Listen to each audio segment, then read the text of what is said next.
My name is, I'm getting my music turned down a little bit. My name is 𝐿 and I am a psychotherapist and clinical relationship coach. And so I help individuals love themselves unconditionally, tap into their inner strengths, determine their worth, and attract the healthy relationships that they deserve with themselves and with others. So that is what I do. And so tonight we have Nightcap with Nick here every week. And tonight we are talking about grieving the end of a relationship. So tell me in the comment section what you're sipping on. So, all right. So Jana says she's sipping on orange juice tonight. Okay. Orange juice tonight. What are you sipping on? Let me know in the comments. Drop me in the comments what you're sipping on. So Jana, you and I were kind of thinking the same. I'm not drinking orange juice, but I am drinking orange spice tea. And it is so good. So I'm drinking orange spice tea. And of course, I'm sipping out of my I Talk to God and my therapist mug, which you can get on 𝐿.com if you would like and I Talk to God and my therapist mug. I don't understand why my lighting looks so funky. I'm gonna have somebody. I must be doing something wrong because everything is washed out. Like this mug is actually blue. My shirt is actually blue, but you know, whatever. All right. So yes. So orange spice tea is what I'm sipping on. So what you sipping on, Michelle? What are you sipping on, child? H2O, and she put the little water emoji. So she's sipping on some water. Most people are sipping on water this time of night. You know, we got to stay hydrated. So nothing wrong with sipping on a little bit of water. So y'all, I want us to go ahead and dig into our topic. Grieving the end of a relationship. Now, this is the thing. Sometimes we think of, like when you think of grief, right? And sometimes people may think of, when the relationship ends, do I grieve? Yeah, because grief is just grieving the loss of anything. You know, grief is a loss, right? Hi, Chucky. So grief is a loss. So you guys who just joined in, tell us what you're drinking. Tell me what you're drinking in the comment section. I want to know what it is that you are sipping on in the comment section. Tell me what you're sipping on as we get ready to talk about grieving the end of a relationship. So I had my music cued, y'all. I had my little music of my little, you know, my little breakup music. And that's what I was jamming, is some of this little breakup music, because y'all know y'all be listening to the breakup music sometimes when you break up with somebody or when they break up with you. So I had my little breakup music going on in the background, but yeah.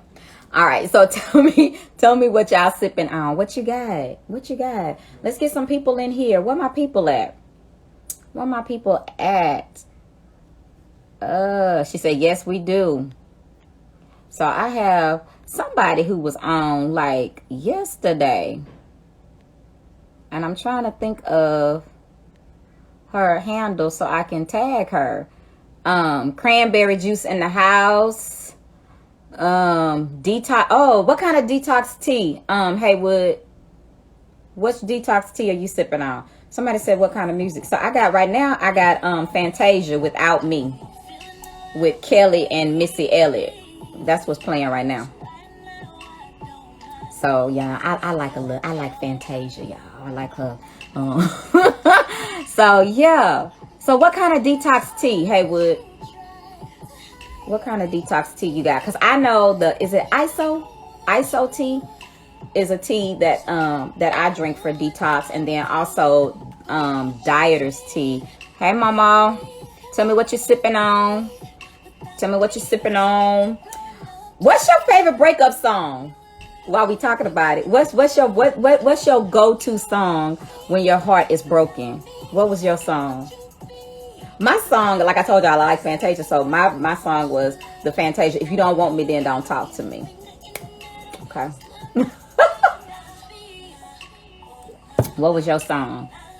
Yes. So yes, the ISO. Michelle, I guess you're saying yes to the ISO tea. Yeah. All right.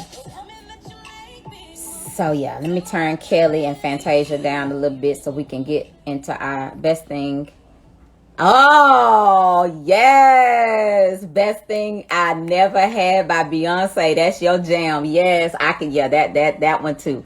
That one too. That one too. What else y'all got? What's your go-to breakup song? What's your go-to song when your heart is broken? What is the song? Y'all know I like to ask about songs. So what's the song that you will play on your play? Which song you have on your playlist when that's going down? You know, what song is that? I want to know. So did y'all know? Why some of you are telling me what you're drinking and what your song is? Tell me what you're drinking and tell me what your song is, because y'all know I like interaction. So y'all get y'all fingers ready to get in that comment section and type back to me what your song is and what you're drinking. What song do you listen to that is your breakup song? What is your breakup song? So like I said, I'll be jamming, Fantasia's If You Don't Want Me Then Don't Talk to Me. And then also the other song is called Tyrone. That's my other jam. Like, listen. And then look, I'm telling y'all all of mine, giving y'all a chance. So one of the things that I do want to say is ending a relationship can be hard. And so I wanted to talk about grieving the end of a relationship at this time, is because we're getting closer to the holidays, right? And so somebody said their song is I Will Survive. Yes, you will. And so one of the things about during the holidays is, I don't know if you guys know, but this is breakup season. Did y'all know that was a breakup season? This is breakup season. And so breakup season, research has shown that breakup season is between the month of October and December. So kind of the end of October, which is closer to November. So, November, October is, somebody said what? It's breakup season. So how did they come up with that? So basically, y'all know how, we have the Facebook statuses, right? And so people go on Facebook and they put their status. And so what has happened was, when they were researching this, they kind of looked and they were able to see that people's statuses changed between the month of the end of October, closer to November, and December. And their status would change to single, or it would change to it's complicated, right? Around that time. And so one of the things, we can't be friends. Yes. So one of the things that is probably shocking too is there is a specific day that scientists have determined that is breakup day. Like, the most breakups happen on this particular day. What day do you think that is? Anybody want to guess in the comments? What day do you think that is? Remember, I told you the month is between, so let's just say November, right? So let's just say November through December. And so there is a particular day that is considered to be, that is statistically known as the most common day for couples to break up. Okay, so she said Friday. So not the day of the week, but like what date? Like the day, like what month and what day is what I'm asking. Sorry, I walked away real quick. My breakup song is Lose to Win by Fantasia. Okay, another Fantasia fan. Thanks. So you're thinking it's November the 25th. Somebody said November the 25th is the day. So anybody else, what day do you want to guess? What day is statistically known to be the most common day for breakups? So we got January the 1st, we got November the 25th, another November the 25th, we got November the 4th, we got November the 5th, we got Black Friday. Okay. Do y'all know the date is December 24th? Okay. So the date that is most commonly known as the day that is most common for couples to break up is December 11th. December 11th. So the day before, yes, Valentine's Day is another big day. So Valentine's Day, because so somebody put in there the day before Valentine's Day, but yes, Valentine's Day, March, and between the end of October, so like November through December, those are breakup, what people are, what's known to be breakup season. Somebody said, really? Why? So why December the 11th? So the only thing that I can come up with, and the only thing that researchers have pretty much come up with, is probably because, by December the 11th, you're thinking about the longevity of this relationship and whether or not you want to stay in the relationship. And so what holiday is in December? What holiday is in December to where lots of people are buying gifts for one another? Christmas, right? And so before Christmas, that's when a lot of people have made the decision that I'm not sure if I want to spend money on someone that I don't see a future with. Do I want to spend money on someone that I don't see myself, building anything with? And so that's why sometimes people are breaking up. Another reason that people break up around the holidays, the reason it's between November and December. Team, no Christmas gift for you. Yes. And this is the funny thing. And it is so funny because even when I worked in middle school and when I worked in high school as a counselor, and I would have kiddos come into my office and they're crying because their boyfriend or their girlfriend broke up with them, and it's around the holidays time and right before Christmas. And then I used to just tell them, they just don't want to get you a Christmas gift. They didn't want to get you a Christmas gift. Right.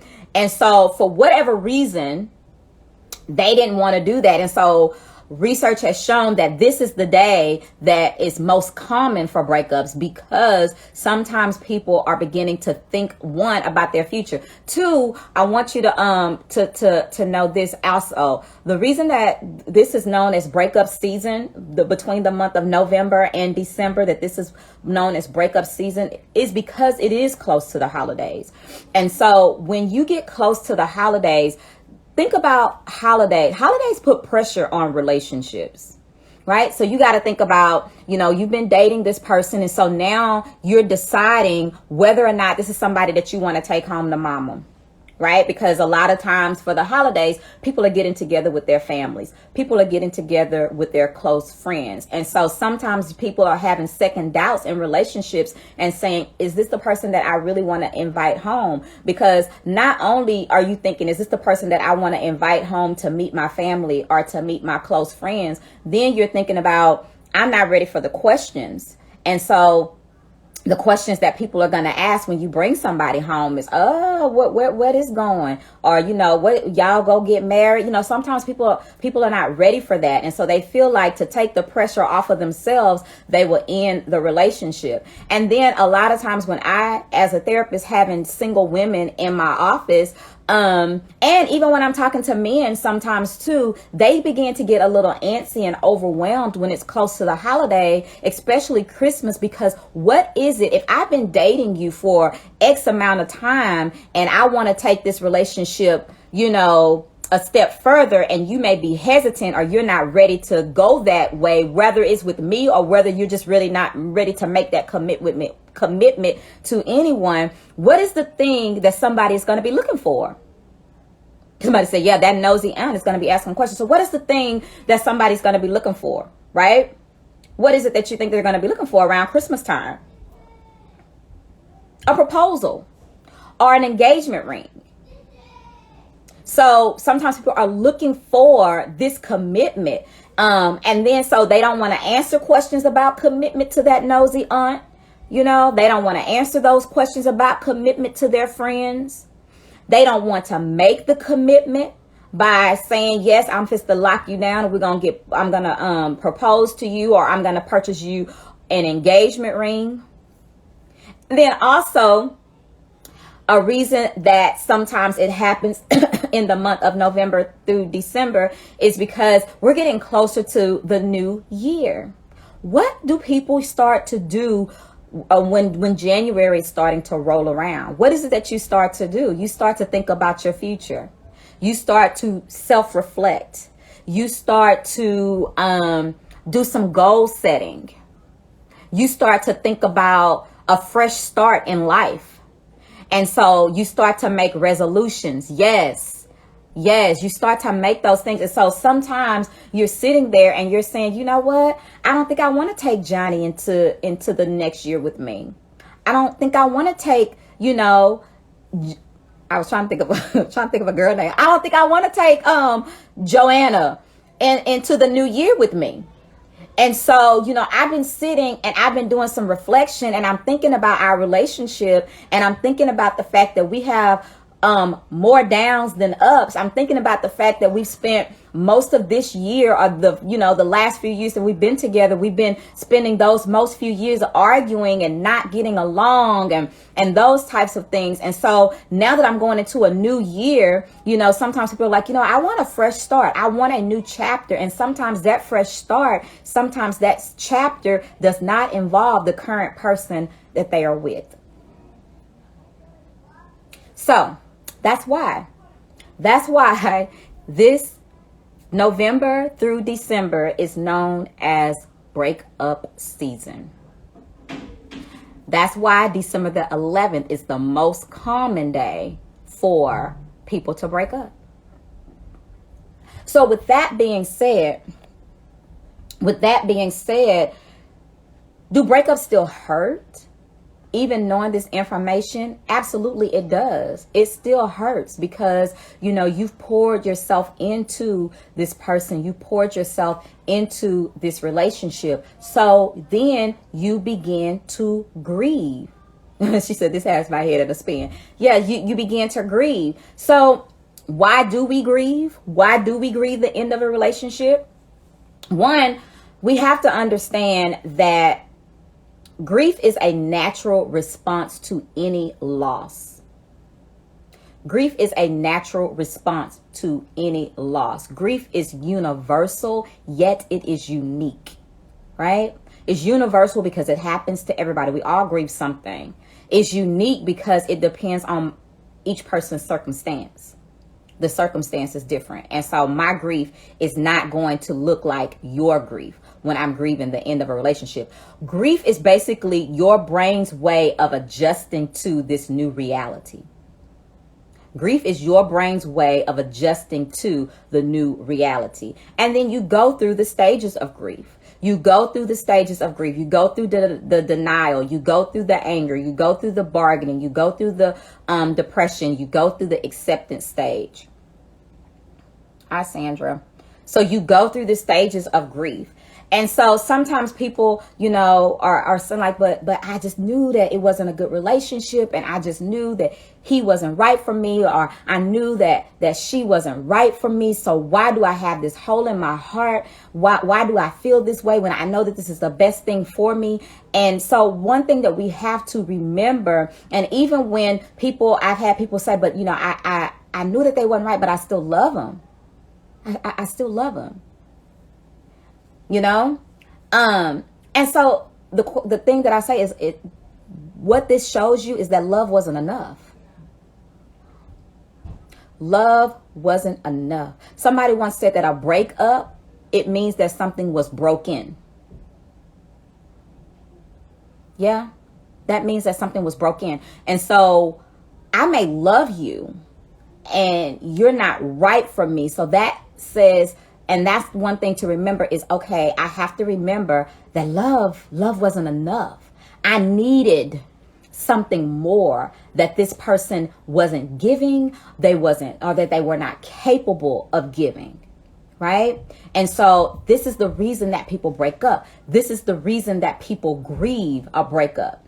And so you grieve, not only are you grieving the fact that this is a loss, and not only is my brain just adjusting to this new reality, but you are grieving the dream. You are grieving the routine, right? Because now when I come home, she's not going to be there, or he's not going to be there, or they're not lying in the bed next to me, or the kids are no longer there, right? So I'm grieving the dream. I'm grieving the routine. I'm grieving the what ifs. I'm grieving the future. I'm grieving what it is that I wanted for the relationship. And so because of that, we mourn. And that's okay. We grieve. Yeah, somebody said we grieve the fantasy. You know, so when you get in a relationship with someone, say hi to these people. So when you're in a relationship with someone, you know, y'all remember when you were in school and you start liking this boy and you sitting there doodling in your notebook, you joining your name to his last name just to kind of see what that looks like. And you putting little hearts all around it. And you already picking out names for your kids. The twins are going to be named this and this, right? So I'm foreseeing what I want with this person. I'm foreseeing the future. I'm seeing us together sitting on the porch, swinging in the swing, holding hands at 106 years old, drinking tea from their I talk to God and my therapist mug. So you grieve that when you end the relationship, when the relationship is no longer going in the direction that you want it to go or going in the direction that you thought it should go. So that's why we grieve a relationship. We are grieving all of those things. So just remember to tell yourself. So sometimes we say, you know, am I grieving because I still love them? You might still love them. But remember I said love, that this tells you love wasn't enough. But then ask yourself, okay, am I grieving because I still love them or am I grieving the dream? Am I grieving the hope? Am I grieving the doggone investment? Okay. So why do breakups hurt? Why do breakups hurt? Breakups hurt because it's hard to take it. It's hard not to take it personal. Just think about if someone broke up with you. If you're the person that was the one who was broken up with, right? It's hard to take it personal when someone breaks up with you. You begin to question who I am. You begin to question, you know, why don't they want to be with me? You begin to question yourself. You begin to question your worth. You begin to even question your beauty. You begin to question the way you look on the outside. You begin to question your character. You begin to question yourself. Why was I not enough? Why don't you want to be with me? You begin to compare yourself, especially if there was infidelity involved. You're comparing yourself to this other person. Or if they break up with you and then they get into another relationship before you, you begin to compare yourself to the new person that they with. That's why breakups hurt, because it's hard to not take it personal. It's hard to wonder, why didn't you fight for me? Why didn't you want to change for me? Why didn't you want to change for us? Rejection is painful. And to think that you have been rejected. You know, researchers say they conclude that rejection and emotional and physical pain are all processed in the same regions of the brain. Rejection and emotional and physical pain is all processed in the same region of the brain as rejection. That's why it freaking hurts. It's like being in physical pain. And just imagine the worst physical pain that you can be in. This is the reason that's why they call it heartbreak. That's why they say my heart is broken. Because that is how they can relate it to this pain that I feel. Because that same region of the brain. And then also know that a drop, that your neurotransmitters, you know, like dopamine and serotonin, these are the hormones that are associated with the feelings of happiness and the feelings of pleasure. And so that's reason that sometimes people go into this depression, is because you're not getting that dose of dopamine, you know. So that's why, and that's another reason why sometimes people say, I'm addicted to you, right? Because dopamine, and brain study fascinates me. I love to kind of do brain studying because I just think it's fascinating. But the way that I remember dopamine, because it is what the hormone that ties us to addiction. And so I remember about, like, you know, dope, right? Like being addicted to a drug. And so when you're in love, it's like an addiction, because that serotonin and that dopamine is like, yes, can't get enough of you. That's why that's why breakups hurt. So it's like you're going through a detox, right? It's like you're going through a detox, because I'm no longer getting my shot of dopamine from this person. And so I'm going through withdrawals.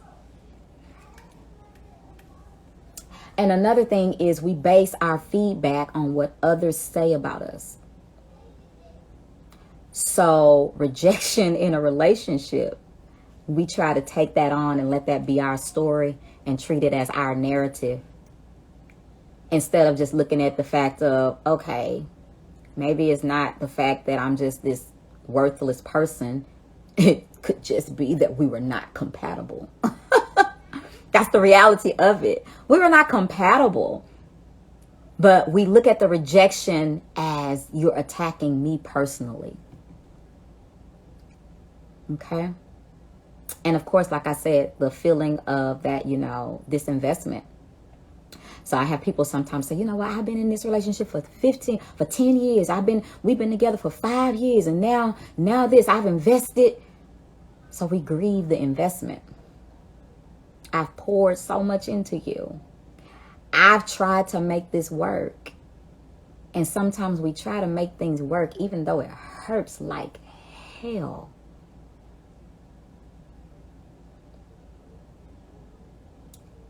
So, grieving the end of a relationship. Why do breakups hurt?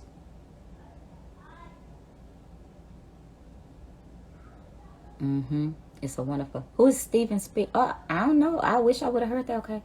I'm trying to look. That's a lot.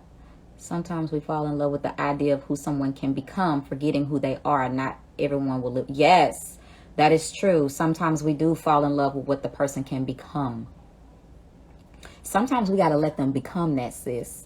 And you know, it just sometimes. I was listening to, I went to this event with some friends of mine, and this minister, prophetess Tommy, was speaking, and he said something that I thought was very profound. Is he likened he was talking about the relationship with Adam and Eve. And so he talked about the fact that God created Adam, and then he made the animals. He said, you know, that man needed a helpmeet that was suitable. And then he put Adam to work. You got to name these animals, right? And so then he said that he created woman. And so he was saying that God wants us to practice the spirit of discernment. And so he was saying that when he said man should not be alone, Adam did not take hold to a dog and say, you dog, you are going to be my helpmeet. I don't want to be alone. He said God gave him a job. He told him to name it. And so he says, when we practice as women and as men, practicing the spirit of discernment, we have to discern certain things from people. So he says, sometimes God wants you to name it, and we trying to claim it. God didn't tell you to claim that as your boo. He didn't tell you to grab that. Listen. And I was like, you know what? A lot of times we running around here claiming folks when we need to be naming it. That means spend some time with them and say, no, you got some toxic tendencies, or no, you look, I see some selfishness there, or, you know, like, spend some time. Let me name it. Let me see what it is that's pouring out of you, bro. Let me see what it is that's pouring out of you, sis. Let me get to know you. Let me figure out who you are as a person before I begin to, pull my panties down and pull my bed sheets back and do all of those kind of things, because I'm not going to claim you until I can name what's in you. Grieving the end of a relationship. So, exactly. I saw the signs and I ignored it. So instead of naming those signs, calling that out and moving on, you claimed it. You claimed it. So be careful. Be very careful with who you link yourself up with. So the last thing I want to talk about is feeling your emotions versus feeding your emotions. Now, this is something that Amy Chan has pretty much coined, this feeling versus feeding your emotions. And I was like, oh my God, I love it.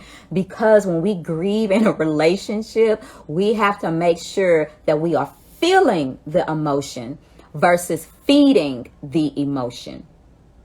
And so sometimes people say, well, you know what? Time heals all wounds. Working heals all wounds. Working through the process is going to heal the wound, because time, I can sit here with my arm broke, or I can sit here with this big gash in my arm, and I can just not do anything with it for several years, right? Time is going to pass. Time is going to pass. But is that wound going to heal? Time's going to pass. But that wound is not going to heal until I start to get some help with that wound, until I have somebody work on that wound. Then that wound will heal. So when people say time heals all wounds, what you doing during your time? Are you working to heal the wound? Or are you just sitting there letting time tick? Because time ain't gonna do nothing but pass. So feeling your emotions versus feeding them. Amy Chan. So one of the things that she talks about is the stages of separation. Now, the stages of separation is likened to the stages of grief that I talked about. So the stages of separation, same thing. The only thing, just like the stages of grief, the stages of separation is not linear. It's not like you're just going to go from stage to stage to stage. But one thing that she does say is that in the stages of separation, you will experience shock first, and you will always end it with acceptance. Like, you will experience shock, then it will be the acceptance. Whereas the stages of grief, it's just like, I may start off being angry, and then I go to the denial, and whatever. But the stages of separation: shock, denial, sadness, anger, relapse, and then acceptance.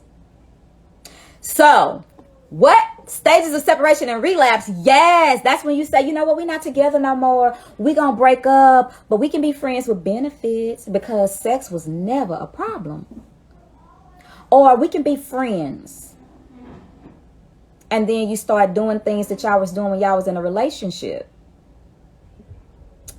Relapse in the stage of separation.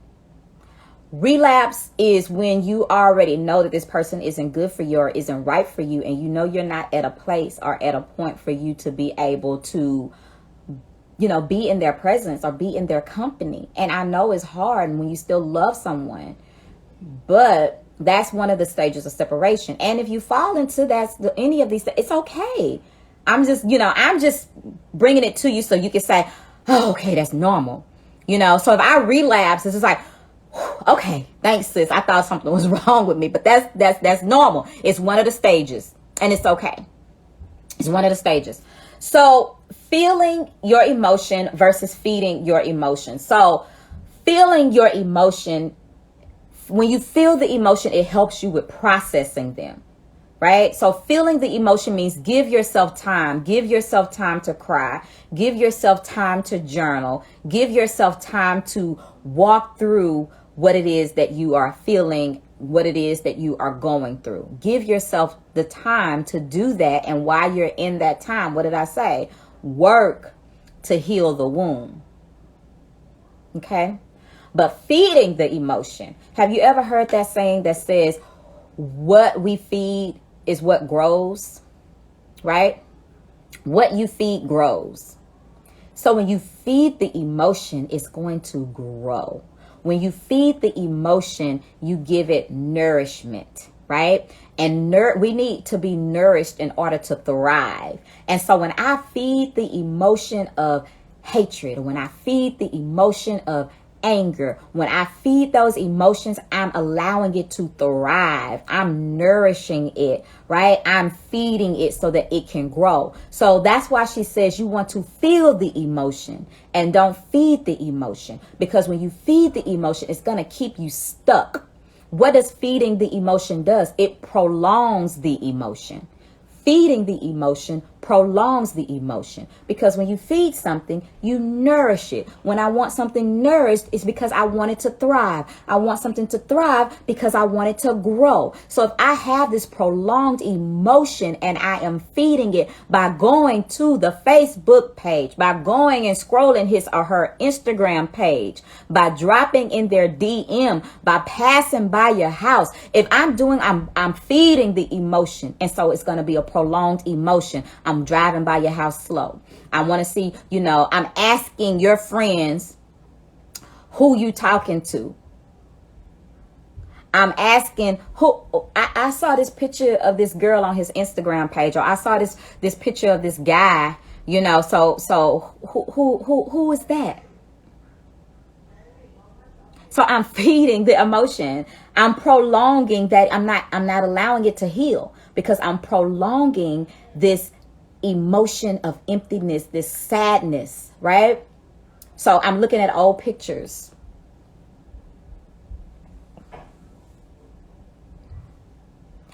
Looking at old pictures. I'm listening to the latest breakup song. So listening to the latest breakup songs, like I asked you guys, what was your breakup song in the comments, right? So whether you're listening to the latest breakup song that's going to make you cry, so whether you got little Backstreet Boys going, don't leave me, and you just crying, don't leave me, girl, right? You're prolonging that emotion. You're feeding it. So I'm just going to stay in my room and I'm just go, what's the song that Brenda's sitting up in my room back here thinking about you? Come on. I'm feeding the emotion. I'm feeding the emotion of anger. If I'm listening to, I got Mary J. Blige playing. Mary J. Blige, not gonna cry, girl. I'm replaying that fire scene in Waiting to Exhale when Bernadine burnt up dude's car. Feeding the emotion, right? I got that on repeat. That's feeding the emotion. So you want to be careful to feel the emotion versus feed the emotion. Let me check my comments.